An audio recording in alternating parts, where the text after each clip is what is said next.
শুধু দর্শক, আজ রাত 10টার পর থেকে নানান মসজিদ থেকে একযোগে আজান শুনতে পাচ্ছি। তো বিষয়টা হচ্ছে যে অনেক জায়গায় অনেকে ফেসবুকে স্ট্যাটাস দিয়েছে যে একটি শিশু জন্মগ্রহণ করেছে, জন্মগ্রহণের পরই সে কথা বলতে শুরু করেছে এবং সে বলেছে যে আমি মারা যাব, আমি মারা যাওয়ার আগে তোমাদের ঔষধ ব্যবস্থা দিয়ে মরছি। কী ব্যবস্থা? যে করোনা থেকে তোমরা যদি মুক্তি পেতে চাও তাহলে তোমরা লিকার চা খেতে পারো এবং মসজিদে আজান দিতে পারো ইত্যাদি।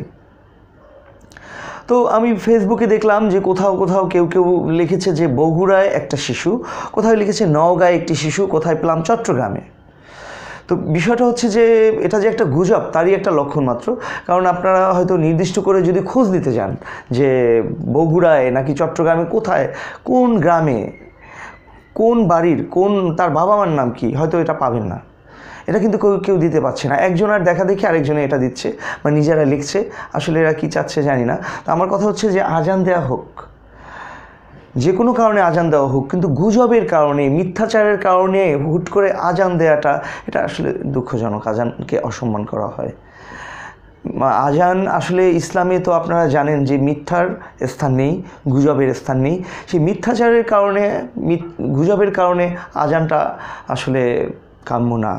হয়তো ব্যাপারটা বুঝাতে পারছি।